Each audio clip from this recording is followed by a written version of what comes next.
This announcement, we are told, is going to stand out as a beacon of light, confidence, and hope.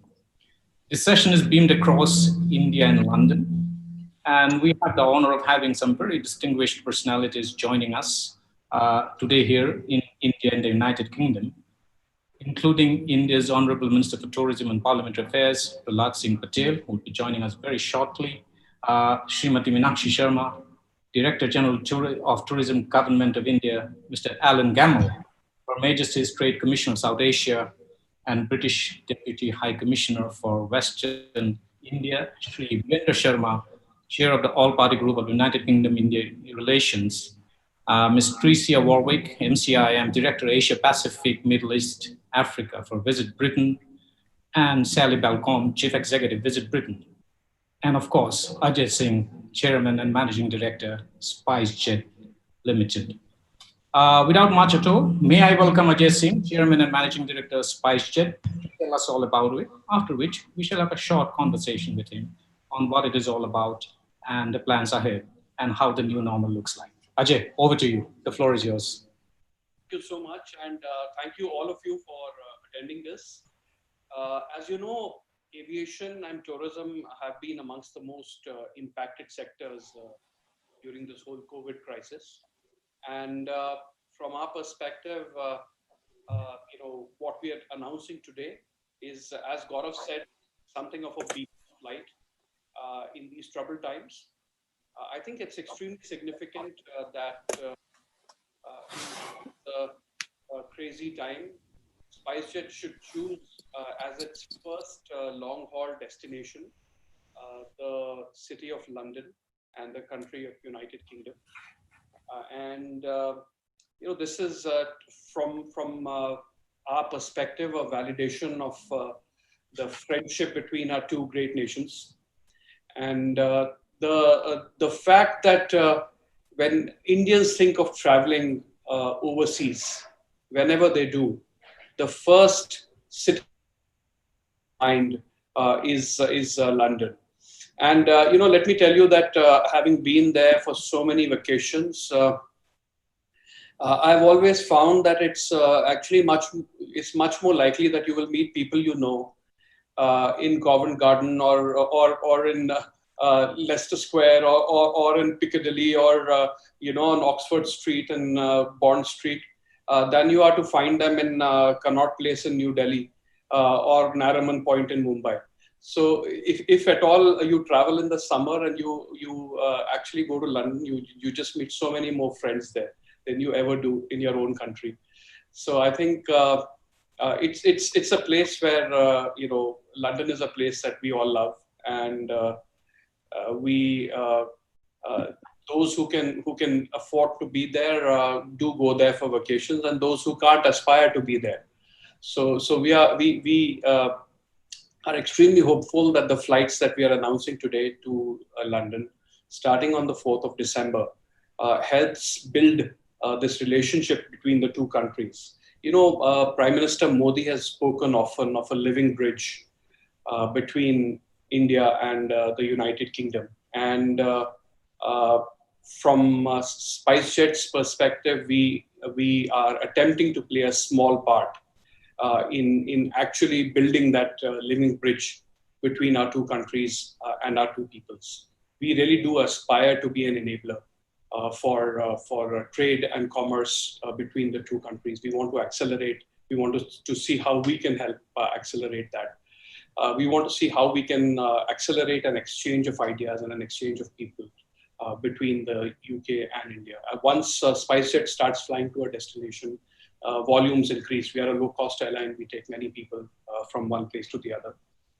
So this is our very small little contribution of being a tiny part of the living bridge that Mr. Modi spoke about. And of course, we have this massive, large diaspora of Indians who are in the UK. And we hope that we can, with this, connect them to their two homelands. These flights, as I said, start on the 4th of December. The timings are extremely convenient. The flights leave UK for Mumbai and for Delhi at 7:30 p.m. in the evening. The flights from India leave at 1 p.m. In the afternoon. So extremely convenient time. And it's not only are we connecting Delhi and Mumbai with London and with UK, but we are actually connecting all our 54 stations into these flights. So people from different parts of India can actually go to London, and people from London can actually come through Delhi and Mumbai and go to 54 airports in SpiceJet's network. With that, I just want to thank all of you for attending this. Very, very grateful to all of you in this stressful time for you to attend this. I think is a measure of what we are trying to do, and we are very optimistic and hopeful that these flights will strengthen relationships and strengthen tourism and trade and travel and commerce between our two countries. Thank you so much. Thanks, Ajay. If I may hold you back for a short chat with us. To start off, what does this flight mean for SpiceJet and Indian aviation? Indian aviation as global aviation has been in a terrific amount of trouble, of course, and it's improving.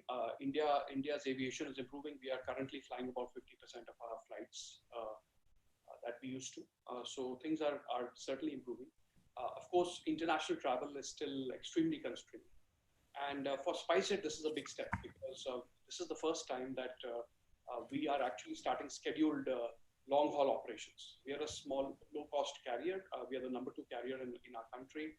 We fly domestic and we fly to international destinations which are close to India typically, Dubai and Bangkok and Hong Kong and places like that. So this is our first scheduled long-haul flight, and we've chosen London because we think this is an absolutely terrific destination for us to fly. We will be announcing some more destinations through the next couple of weeks, but this is a special one, and we wanted the first one to be London. Great. So London connected. How far is SpiceJet from taking off to the US, Australia, or even Canada? Well, we should be announcing some flights there soon. Don't want to speak too much about it before we made the announcement, but soon. But symbolically, we wanted the first one to be London. And we have so many people on this call who've actually done so much for India-UK relationships. Virender Sharma ji is there. He chairs the India-UK Council, and absolutely wonderful to see him here. Wonderful to see Alan here. I mean, he does just so much work for India-UK relationships, and indeed for this conference. I think he's been tremendously useful. So thank you so much, Alan, for being here. I think both Sally and Tricia are now from Visit Britain. I think fantastic that you should find the time to do this. And on our side, our tourism minister, who encourages us so much to go to small destinations within our country. He's always into have you looked at the potential of so and so place, and so he's been extremely encouraging. And we are grateful that he's here. Meenakshi ji, of course, a dynamo of the Indian tourism industry. I think huge face of Indian tourism. So fantastic to see all of you, and hopefully we can all have you on our first flight to London soon. Yeah, Ajay, launching an international flight in times of COVID-19 can be described as a bold business decision, to say the least. What prompted you to take this leap into the unknown? I think a time like COVID is a huge challenge, but it's also a huge opportunity. It's a time when we build new bridges and new relationships and experiment with the kinds of things that in normal life we don't do. So SpiceJet actually has done, in cargo, we built a big business during COVID. We've introduced wide body freighters. For passenger travel, with all these repatriation flights that we had from across the world, we've flown about 1,000 flights from different parts of the world, including from Europe and the US, and indeed from London. We actually repatriated Indians from London back to India. And we realized that actually there is a great opportunity. And actually it's not as difficult as we imagined before COVID. So we've actually used COVID as an opportunity. There's also at this time a bubble arrangement between the two countries, which helps us stabilize, I think, our flight before it fully opens up to other carriers that take passengers through their own hubs. You know that we've always had this dream of having our own international hubs in India and carrying our own passengers long haul into Europe, into UK, and into the United States. And this is the first step towards that great objective. We've talked about it for years and years, but we think that we can actually make it happen now. And especially when these bubble arrangements are on, and it's only airlines from India that can fly into UK and the airlines from UK that can fly into India, is a good time to experiment with this. But what's in it? A compelling price proposition for the traveler to take this flight, because there's so many flights already doing in the India-London circuit. No, so firstly, there aren't so many flights, but I think more importantly, we are the second largest airline in India. We actually connect destinations in small town India. So many destinations where it's only SpiceJet connecting those small towns to the domestic network. And we think that a lot of these people would actually want to travel to London. I think it's always been an aspiration for people, and what we are doing here is we are making it convenient for them to do it. We are using a first-rate aircraft. This is a brand new 330 neo aircraft, 18 business seats, 352 odd economy seats, and an absolutely brilliant aircraft.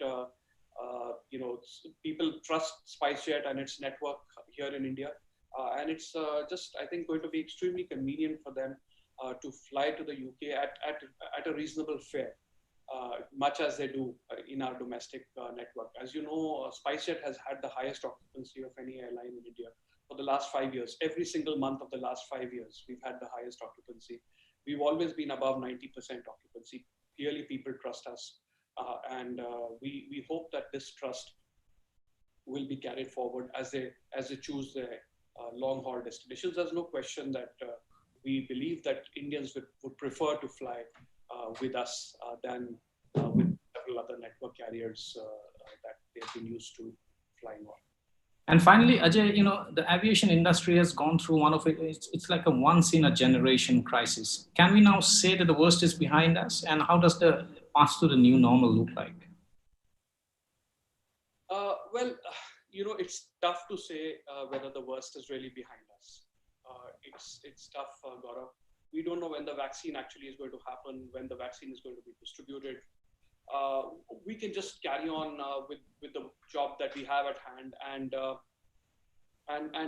hope that this is over soon. In our view, this is at least 1 year away. But life will not come to a standstill for this period of this 1 year. And, we found that I've flown to Bombay 3 times in the last 3 weeks. And I see that confidence is returning and people are understanding that, it's safe to fly. Because of the way the air circulates in airplanes and the HEPA filters and the reset and the extraordinary measures that the government of India has taken and the Civil Aviation Ministry has taken, etc. It's incredibly safe to fly. So people will carry on with their lives. And I think when they decide, there's a lot of pent up demand as well. I think people want to go for vacation. And I think when they choose to go for vacation, once some of these quarantine restrictions are lifted to some extent, we think that London will certainly be one of the first few destinations that they choose to go to. That's right. Thank you, Ajay. Thank you so much for this perspective and insight. We'll come back to you later when we throw open the house for questions from the media.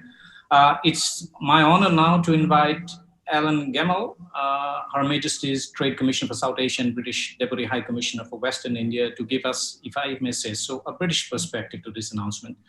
Mr. Gemmell, good morning, very good morning and good afternoon here in India. Many thanks for taking your time out and speaking to us. First of all, what does this Delhi-London SpiceJet flight mean for India-UK economic relations?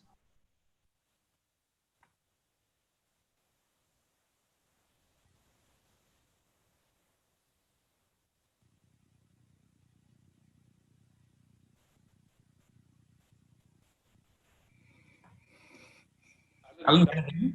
I can't hear you, Alan. Alan, can you hear me? We can't hear you, Alan. I think there's some problem in the audio here.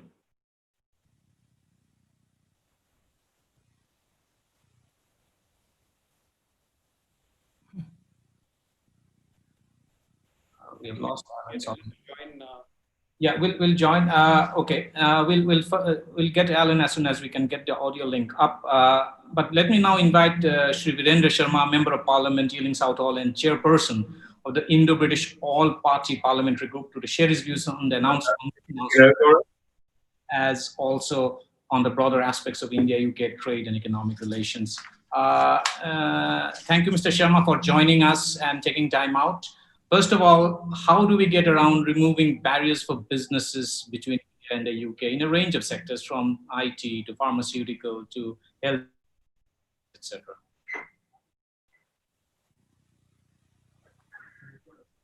For some reason, Gaurav, he seems to be muted. Okay, no, I'm not muted. Hang on. What's happening?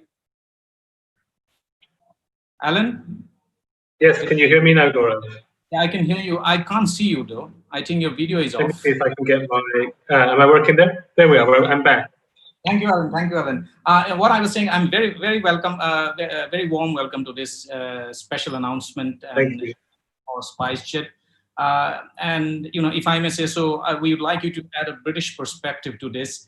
First of all, what does the Delhi-London SpiceJet flight mean in the larger context of India-UK economic relations? Well, look, thank you very much for having me, Gaurav, and thank you, Ajay, for your very kind words. It is absolutely friends talking to one another, and it's a delight that this really critically important route has been opened, both for Delhi, but also where I am in the country, in Mumbai. It is absolutely the case that you're connecting three great cities together, and that you're right, in every summer season in London, that's the place to meet up with your Indian friends, and we're delighted, absolutely delighted, that SpiceJet's taking this bold and ambitious step right now to grow the connections between these three cities, but also to connect, as you said, to connect London with cities across India. I'm certainly personally delighted as a committed SpiceJet customer that we'll have an opportunity to connect cities across the country and customers across the country with your airline and through to London. It's a brilliant sign of the importance of the UK-India corridor, and I'm delighted that we have on the line today the Department for International Trade Minister and my boss, Minister Ranil Jayawardena, who will put into much greater context the importance of this particular announcement and the broader UK-India relationship. But we also have, as you touched on, the senior British parliamentarian on the line, Virendra Sharma, whose presence also signifies how important this is to the UK, as does Sally Balcom here from Visit Britain. So look, at the heart of the trading relationship, which has grown in the last year by 10% to £24 billion, at the heart of the trading relationship is the movement of people, of goods and services, and ideas, and that's why we see it's so important to have this new connecting Delhi, Mumbai, and London, and the signal of confidence in the future of the aviation market and industry between our countries, but also a real sign of the confidence of the demand for a greater connection between people in our countries. Over 500,000 UK visit visas were issued to Indians through to March 2020. That's an increase of 8% year on year. And we're absolutely certain that once we come through this particular COVID context, that we'll see those numbers return, and that SpiceJet will play a critically important role in connecting business travelers and connecting families and connecting students between both our countries. So I'm absolutely delighted to be here and keen to take up that opportunity and offer to be an early customer in your great service, Ajay. Thanks for this. Yeah, Alan, just one question I wanted to ask on the trade front. What do you think are the main trade barriers that are preventing India-UK in a trading relationship from reaching its full potential? And more importantly, how important is people's movement in this larger framework? Well, we're absolutely fortunate to have our International Trade Minister, Ranil J. Wardner, on the line, and his number, Hardeep Singh Puri, have developed a great partnership, putting trade and addressing market access barriers at the heart of the India relationship. We held a joint economic and trade committee earlier this year, and I'm sure the minister worked on that, but we've seen significant improvements in key industries with barriers coming down in both countries, but particularly here. And we see that that route, the Joint Economic and Trade Committee, as a critical step to develop an enhanced trade partnership between our countries and potentially a roadmap to a free trade agreement. And of course, as you say, the movement of people is absolutely critical to the long-term trade relationship between both countries. Many thanks, Alan, for this is an absolute delight to have you share your views. And again, many thanks for dropping by for this conversation. It's now my honor to invite Sri Virendra Sharma, Member of Parliament Ealing Southall and Chairperson, Indo-British All-Party Parliamentary Group, to share his views on this announcement, as also on other aspects of Indo-UK trade and economic relations. You need to see that he's unmuted. He's not unmuted. Yeah, I think the administrator will do it. He is muted here. He's still muted.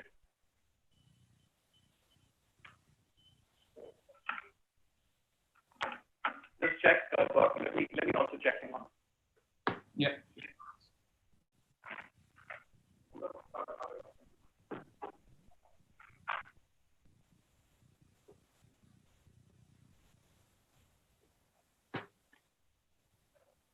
Hi, Gaurav. Good morning from London. Yeah. I can see you now, and I'm sure you can hear me now. It's a great honor and a privilege. Let me, before you put any question to me, I like to welcome Ajay and all of you to Britain. It is very long-awaited achievement which British and India have. And I wanted to say to Ajay that when you come to England, you don't only come to Oxford Circus, Leicester Square, Covent Garden, you come to Southall, you come to Wembley, you come to Leicester, you come to West Midlands and Scotland. There's a huge market for you here. And thank you very much and welcome you once again, and nice to see you all. Yes, Gaurav, I'm in your hands. Yeah. So, sir, how do we get around removing barriers for businesses in a range of sectors between India and the UK, particularly in areas like IT, digital, data, and lifestyle? I think Alan touched it briefly, but I take it on the basis that Britain and India don't have the relationship only based on trade or commercial. We have very long history of two brothers and sisters together, but separated in different shapes. That understanding, mutual understanding between two countries here, and the diaspora living in outside India is not only a bridge, it's a strong bridge between India and Britain. And I think that the barriers could be looked at, and I think that it may look like a political statement, but I think the British governments need to look at more favorably to India's, how they can bring an investments to both countries, not one-way route, the both sides, where the investments come to Britain, which is already there, and also the investments from India, from Britain to India. And I think that mutual understanding will, looking at the immigration policies, looking at the trust on each other's, making sure that how both parties are coming together. So that's the way I look at it, the future. And I feel that SpiceJet will be another asset to bringing the people together. If I were to ask you to identify the main barriers between India-UK economic relations, which will these be, according to you? I think that there's not strong barriers. That's the first thing. Sometimes the barriers are put up which are very strong. It is very soft barriers which we need to look at, both sides, British government, Indian government working together and making sure the confidence is built in the both communities and both people who are investing. We are talking about trade at this stage. I'm looking at mostly the relationship, how we can improve those relationships, where the diaspora using the facilities and going to India, and others from the friends of India going to India for tourism, for others. And also the people from India have the flexibility to visit. That could be the sometimes looked at the immigration practices, the rules, whether the rules are so strong that which is trying to take the people away from visiting, which we had seen through our students' fee side, where the people did their first destination was Britain, but when the fee and the immigration policies were a bit strict, then they moved to the other countries. And I think that we need to look at both the trade policies, we need to look at the both immigration policies, and also looking at the aviation policy, which is trying to encourage the services like yours to come to Britain, and then transportation from there. Yeah, right. Yeah, so touching on that point, India and British investment support more than 500,000 jobs in each other's economies. Just to give you a context, there are 842 Indian companies based in the UK employing more than 110,000 people, and the combined revenues was about 41 billion pounds last year. How would you describe the impact of COVID-19 in businesses both in UK and India, where they're interrelated? I take it because I'm involved in the COVID-19 for the many, many months now, and we are fighting to get out of that. I use the term mess rather than the disease itself, which will be the scientific side, which will come out one day. I think it's a major global impact. And no one country can claim that only the economic impact is in one part of the world, not in the other. It's a global. And we need to look at globally. This issue should not be looked at individually in one. We are the global community, global economy now. It's not one part of the world where you can say if the economic prosperity is in the UK, we don't care about the others. Economic prosperity of UK depends on the rest of the world. And I feel that COVID-19 has impacted the economic prosperity of every country, which including Britain. And I think that the aviation, because of the COVID-19, we could not have that. Tourism industry was at the lowest level, where they were not getting enough out of tourism and the transportation, where the people could not travel to Paris or other parts of the country. I know every day I get a request from the Indian diaspora people who could not go to India. They wanted to go because father died, mother died, somebody's ill in the house. But there's so many restrictions that have impacted the economic side of the everybody, not only Britain, and I take it the rest of the world as well. Thank you, Sharmaji, for this wonderful perspective. And as always, thank you so much for dropping by and spending time out. But Ajay, don't forget, we the diaspora still fighting for the direct flight from London to Amritsar. So keep that in mind. There's the route. There's another area you need to look at. Thank you very much. Thank you. Ladies and gentlemen, it's now an honor for me to welcome a person who is improving the tourism and travel industry in perhaps its most difficult time in history. Please welcome Honorable Minister of Tourism and Travel, Sir, I think you were muted. Sir, can I ask? Can you hear me, sir? Yeah, we can hear you, sir. आप सुन पा रहे हैं? Yeah, I can hear you, sir. सबसे पहले तो मैं अजय जी और आपके टीम को बधाई देता हूँ। कोरोना के बीच में तीन बातें मुझे लगती हैं कि एविएशन के क्षेत्र में भारत सरकार ने जो कोशिशें की उन प्रयासों को दुनिया ने स्वीकार भी किया और सराहा। लेकिन एक प्राइवेट सेक्टर के क्षेत्र में जितने लगातार मैं पिछले 6 महीने से जिससे संपर्क करता रहा हूँ, बातचीत करता रहा हूँ, मैं आपके रिसर्च के तरीके को और इस बात के लिए भी बधाई दूंगा कि पहला भारतीय कम कीमत का विमान तो नॉन स्टाफ यूके से लंदन होते हुए दिल्ली से लंदन जाएगा। ये एक जबरदस्त आत्मविश्वास की बात है जिसके लिए मैं आपकी पूरी टीम को बधाई देता हूँ। पर्यटन मंत्री होने के नाते मैं समझ सकता हूँ कि कनेक्टिविटी कितनी महत्वपूर्ण है। देश से बाहर शायद कितनी जानकारी होगी, लेकिन स्पाइसजेट को डोमेस्टिक टूरिज्म के लिए भी बधाई देता हूँ। इस बीच में जब तमाम चुनौतियां हमारे सामने थी, उसके बावजूद भी आपका जो आत्मविश्वास था, आपकी टीम का जो आत्मविश्वास था, उसने एक नए भरोसे को कायम किया है। मैं ईश्वर से यही प्रार्थना करूंगा कि दिसंबर का जब पहला सप्ताह होगा, जब कुछ सामान्य हो और आप अपने भरोसे से ज्यादा सफलता अर्जित करें, ये मेरी शुभकामनाएं हैं। प्रधानमंत्री होने के नाते मैं एविएशन मिनिस्ट्री को भी भारत सरकार की उसको धन्यवाद करता हूँ कि आप लोगों से भी लगातार बात करके और जो विषय हमारे सामने भी आए, हमने जो भी मंत्रालय के सामने रखे, मंत्रालय उस मामले में सकारात्मक रहा है।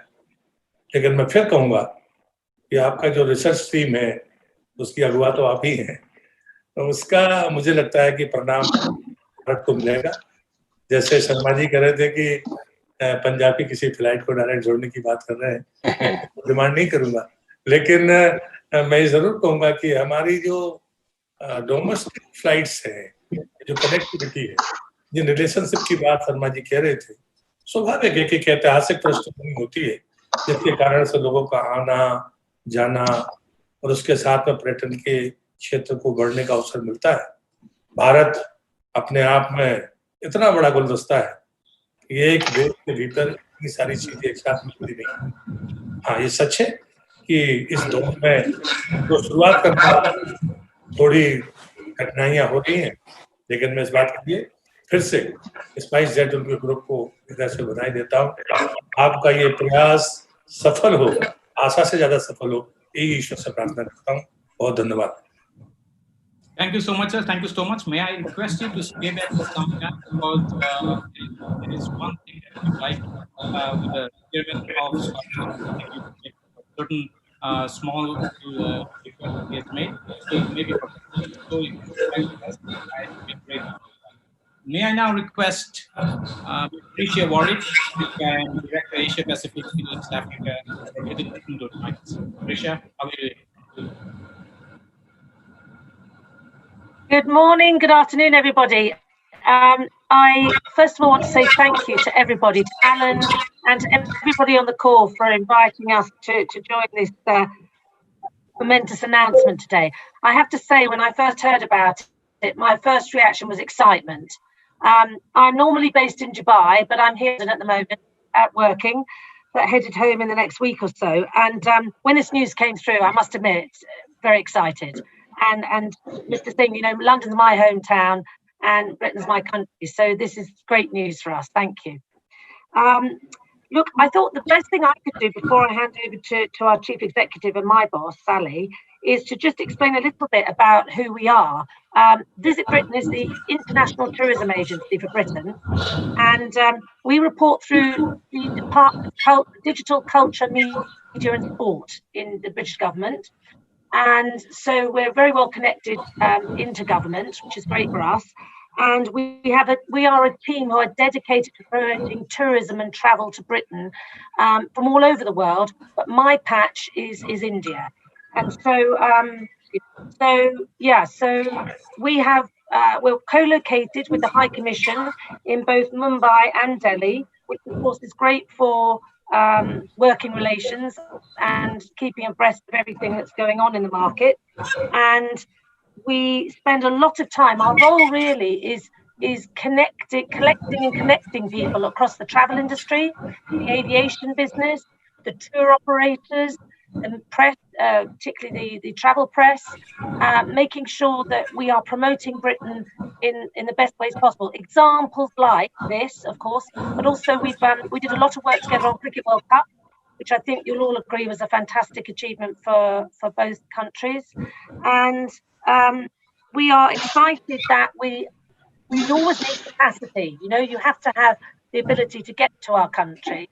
And it is tricky times at the moment, but this is a wonderful sign of a positive sign, I think, to the world that we will get through this. Timing is everything, but it's coming. And we just have to be persistent. And yes, the quarantine is what it is at the moment, but I understand that people are prepared to work through the quarantine as well and fly into the UK and work a stroke holiday from there as well. So, you know, big things from Little Acorns Grow.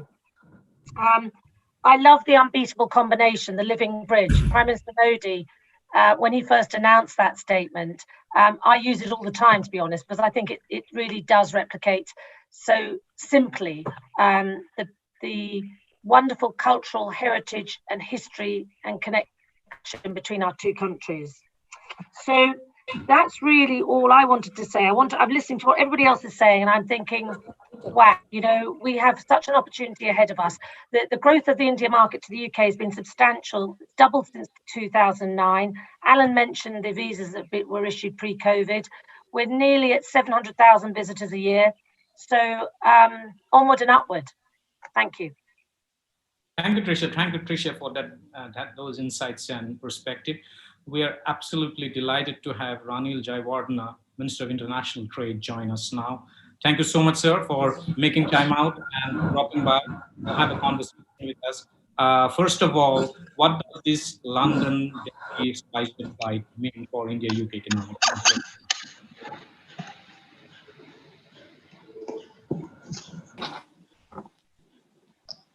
I hope this is working now. Good morning, or good afternoon to you. It's a great pleasure to be with you on this call today. And look, I've been really encouraged to hear what folks have been saying on this call already. And, you know, it's true that Britain and India have such a long-standing economic and trading relationship. And this is just another key moment in that relationship, because British and Indian investments already support over 500,000 jobs in each other's economies. The United Kingdom is amongst India's top 6 export destinations. I think we rank pretty highly in the number of imports as well. But it's beyond the economic ties, and I think that's what I'd really like to touch on today. Because the ties that bind Britain and India go well beyond that, economic front. It goes through to our shared history, our common language, our cultural ties too. And so there really is no better time than now, in these really tough times for the whole world, to build upon that friendly relationship and go even further.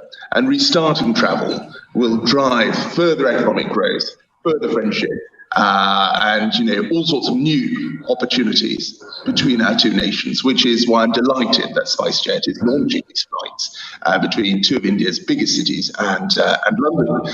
And SpiceJet is, of course, a welcome addition to a growing number of airlines and a destination that Heathrow serves, and is a key link in the increasingly wide spectrum of our bilateral relationships. But we have a strong agenda that we can build upon, that we can deepen, that we can strengthen through our economic and financial dialogue, through our JetCo that I've attended with your ministers in India, and indeed the potential to work up that roadmap to a United Kingdom-India free trade agreement.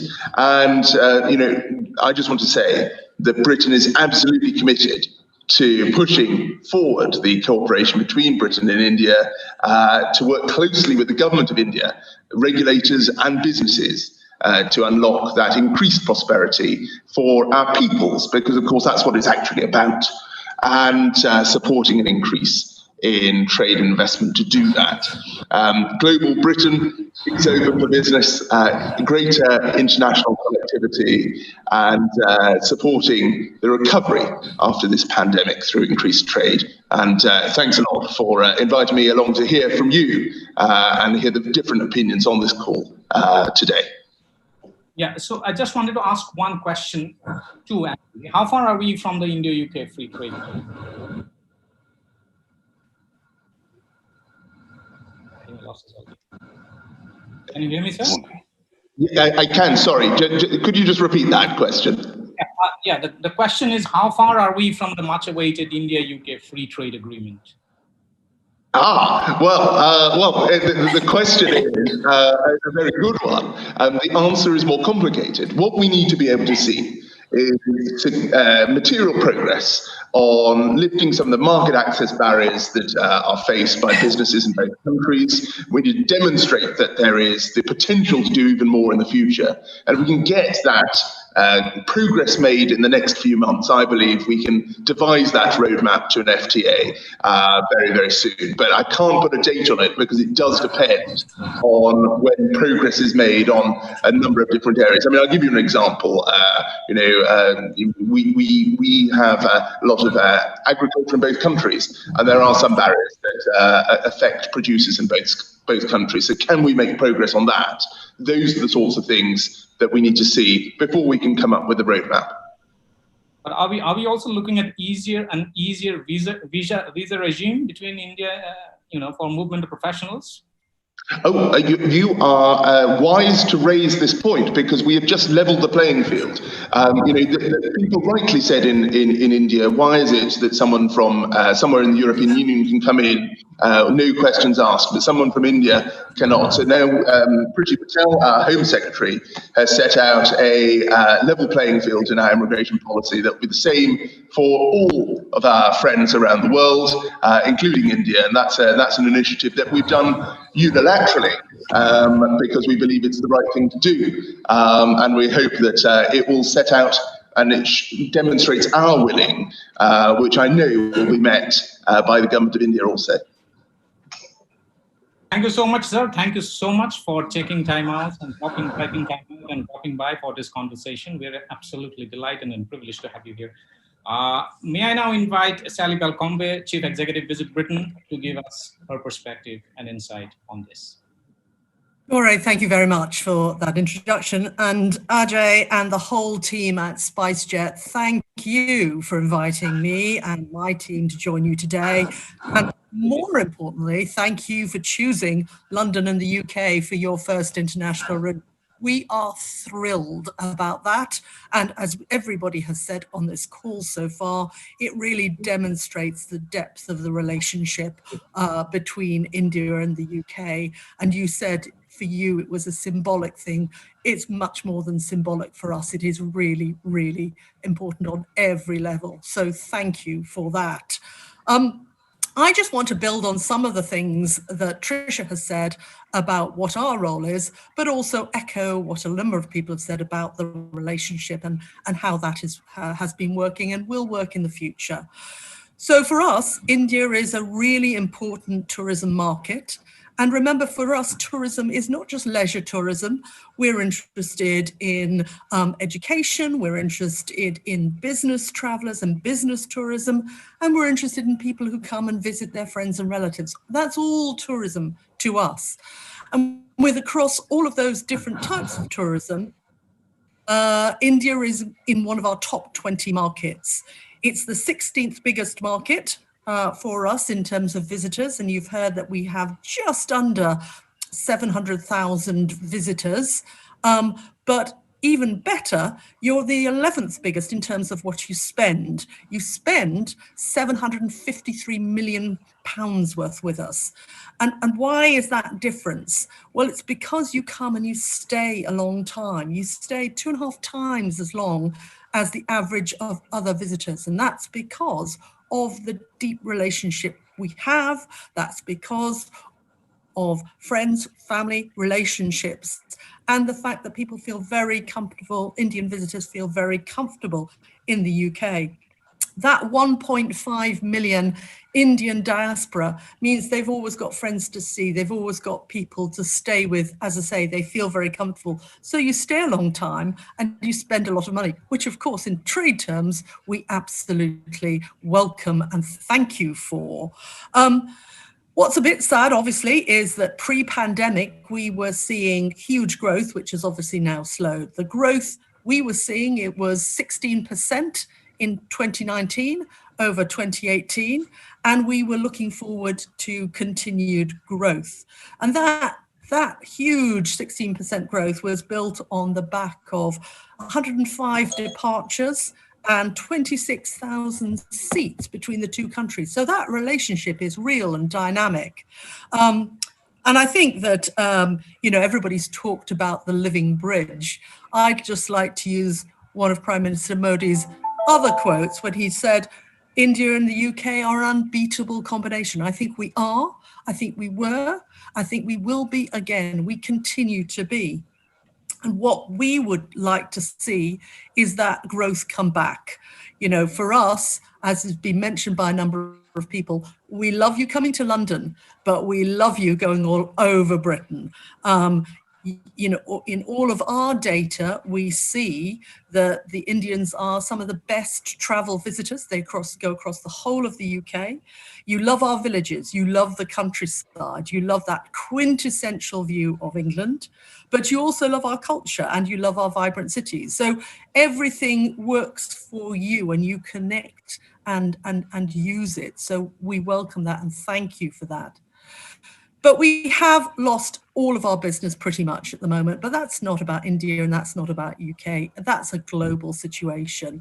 And we've lost our business from everywhere. And obviously the quarantine we have at the moment is regrettable, but that's again applied to nearly every other country. But I think what you need to know is two things. One is we're alive to all of the limitations at the moment, and we're making sure that all of our businesses are safe and secure. We have something called We're Good to Go. So over 30,000 businesses in the UK now have a special kite mark, where if people are staying there, they know they are COVID secure. And so we are making sure that those sort of things are properly looked after. We have information on all of our sites for the travel trade and any visitors called Know Before You Go. So we have all the information that makes people feel secure. But looking beyond the pandemic, which is really what hopefully this is all about, is about the future and building back for the future. And I loved everything that Ajay said about COVID, and the pandemic is a great time to celebrate the opportunity as well as recognizing the risks and the challenges. And I thank you for celebrating the opportunity and taking the risk that you are of opening up this route. Of course, I don't think it's a risk either. I think it's a real opportunity. And what we would like to see is that bridge between the two countries really building and building. We've got lots of things to look forward to. We talked briefly, Tricia talked about the success of the Cricket World Cup. We've got, sport unites our two countries, and we've got another great sporting event coming up in 2022. So let's build in 2021 and get ready from the Commonwealth Games in Birmingham in 2022. Birmingham is the heart of a huge Indian diaspora. So we're hoping for lots of people coming, visiting their friends and relatives, but also coming for the Commonwealth Games. So for us, it's all about building for the future, celebrating the relationship, understanding that it's trade, but it's also personal relationships between the two countries. And we also recognize that these routes have to work for both ends. So I'm talking about you coming, but we will also help the other end of the route. The route has to work for both of us. It has to be a win-win. And we hope, and I'm absolutely sure it will be a win-win. So thank you so much from all of us. Thank you, Sally. Thank you, Sally, for those wonderful words of optimism, hope, and confidence. And I'm sure we are going to see a turnaround very soon, despite the fact that COVID-19 has left a devastating trail of destruction across the tourism and travel sector. But thank you so much for dropping by, and we look forward to continuing to watch. May I now invite Government of India to share her views and a short chat with us. First of all, ma'am, the pandemic across all sectors of travel industry and tourism. Do you see a turnaround taking place, or if you see so, by when? First, I thank you for inviting me here, and I congratulate Mr. Ajay Singh for taking such an initiative.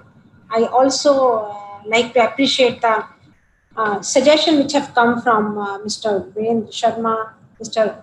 Ranin Jayawardene. Just now, the Sally talked about it, and I would like to take it forward. I think there is something which is about how the travel and tourism work together and how this pandemic has, whatever it has done to all of us. So coming back to the your question that do we see the change coming in? It's anybody's guess. But looking it from my point of view, I already can see the green shoots. You know, this last weekend was a long weekend. This was from the 2nd, 3rd and 4th of October was a long weekend for Indians because 2nd being the Gandhi Jayanti. You'll be surprised that none of getting a resort nearby the metro city was a task. All the people are so want to get out. The pent up demand is so much that and the confidence which is coming up in the how it is being handled is something which makes me think very positively that there is going to be a turnaround. We are all hoping that we have learned our lessons in more than one way. The first way is how to handle the crisis at the individual level, the kind of hygiene, the social distancing, how to handle the, when people come to visit. Like, for example, Sally just talked about that all our travel organization need to know what to do and how to do, and the traveler must be confident this is being done. Mr. Ajay Singh talked about how the aviation industry is being very mature about it. So that is the one part of it. The second part, how the health systems, the health organization are reacting. They have become mature in handling the worst situation. So when the vaccine comes, or even before the vaccine comes, we need to live with it. We need to be careful about it. We have to be cautious. At the same time, life will not stop. And when I say life will not stop, it also means that travel will not stop. Travel did stop. We all know that. Like last 6 months, hardly any of us have traveled. But I think that part is also over. People have started traveling by road. They've started traveling by air. And I think just being very careful. So I'm very hopeful that things are going to turn. I think a little leap of faith with the SpiceJet has taken in December. I hope it has a significant, this is a significant day. And I think things would be much better. And I say on behalf of not only the SpiceJet, I say on behalf of all travelers, all aviation industry across the world. Yeah, so, people's movement are at the heart of the revival of the travel industry. And with the launch of this flight by SpiceJet connecting India with the UK, do you think this is going to serve as a confidence booster for international travelers to include or bring back India in their itinerary? So, yeah, I've just been pointed out the relationship between India and UK is so important. It is whether we talk of the numbers both ways, or we talk of the business relations, or we talk about how we are dependent on each other. We enjoy each other. I think more than the dependency, more than the business and other things which already come. But there is a whole new feeling of enjoyment. Even if you have been to London 3 times, I mean, some people will say, why not again? Why, so that kind of feeling. And same with India. Even today, the UK is one of the major source markets, and it has consistently remained so. The numbers have been good in that. And I think last year we were really seeing a very good growth on that side. So I would say that, I'm very sure that we can do even with more flights. I think very rightly by Mr. Virendra Sharma, it has been pointed out that why not to more cities? Because I think this is something where we need to declutter the Bombay and Delhi, also Mumbai and Delhi, and also bring people. So one of the things which Prime Minister Narendra Modi has talked about, what we call Dekho Apna Desh, which is the domestic tourism, bringing diaspora to come and see their roots. India is in a very interesting position. We have diaspora, which is almost like, I don't know, around 1/4 of the Indian population will have some part of the genes of India, right? I think if we can say the third and fourth generation Indians, even if they have the 1/10 of the Indian so-called DNA, I think we are done for our tourism. We don't have to look at anything else. So I think more the merrier. We can afford many more. Yeah. And do you see signs of revival of discretionary spend, which is absolutely critical for travel industries to revive? Do you see some signs of discretionary spend actually beginning to grow? So I have a lot of faith on the Generation X and millennials who are not going to consider travel as the last option. So when we say the discretionary word, we presume that the travel will come after all other needs are being taken care of. In my view, it's not so. If you ask me personally, I think the travel for leisure, travel for business is not for business, for travel, for recreation, for comfort is pretty high. I think the whole idea of feeling good about yourself, be able to refresh yourself. So travel is not so much of discretion, really. So that's what we are hoping, and that's what I am hearing from the industry also. So that, I think, answers your question to some extent.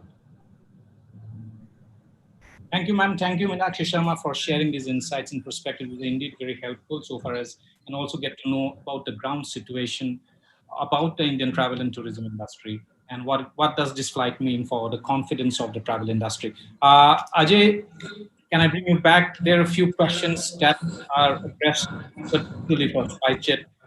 First is by Joyce and Gupta of Times of India. He wants to know, does SpiceJet intend to continue with the Today's function is really about celebrating the London flight, but Pune Dubai has been a great sector for us, and we see no reason why we will not continue with it once we are allowed to do so. Yeah. Last question, and this is by my good friend Ashwini Fadnis from the Hindu Business Line. He wants to know, how many passengers will you be able to carry initially? We are starting with 3 flights a week, 2 from Delhi and 1 from Mumbai. We take it as it comes. Let's see how demand builds up, what happens with the visa situation, hopefully we can mount more flights. And as Mr. Virendra Sharma was saying, of course, this has always been on the radar that we look at Manchester and Birmingham as destinations in the UK. Certainly, I mean, Amritsar, Manchester, Amritsar, Birmingham, those are clearly, important routes. So we will look at all that. But let things start to stabilize. I mean, we made the first move. Let's see how it builds up, and then we can take it from there. Yeah. So, Ajay, before the final words from me, I would like to thank everybody who joined us today: Alan Gamel, Virendra Sharmaji, Krisha Warwick, Sally Balcombe, Meenakshi Sharma, Ranil Jayawardena, and of course, our Honorable Tourism Minister, Shri Prahlad Singh Patel. Ajay, the final words from you. No, I just want to thank everybody. I think wonderful to hear all of you, wonderful that all of you participated. It gives us great hope and optimism for the future. It's a difficult time. We need to get through all this together, but we all need to take some risks, and we certainly believe that these risks will be well worth the rewards that we get. We really look forward to. So thank you so much. Thank you, Ajay. Thanks, Ajay. Thanks, many thanks for this. May we now have the campaign unveiled on the screen, please?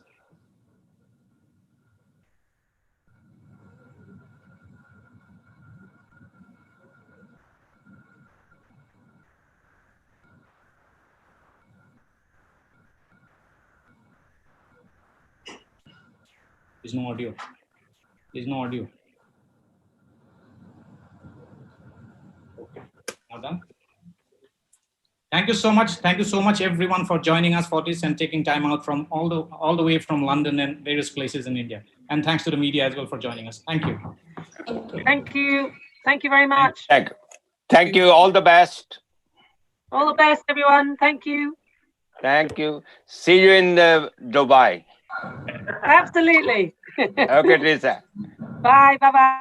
Bye. Bye. Bye.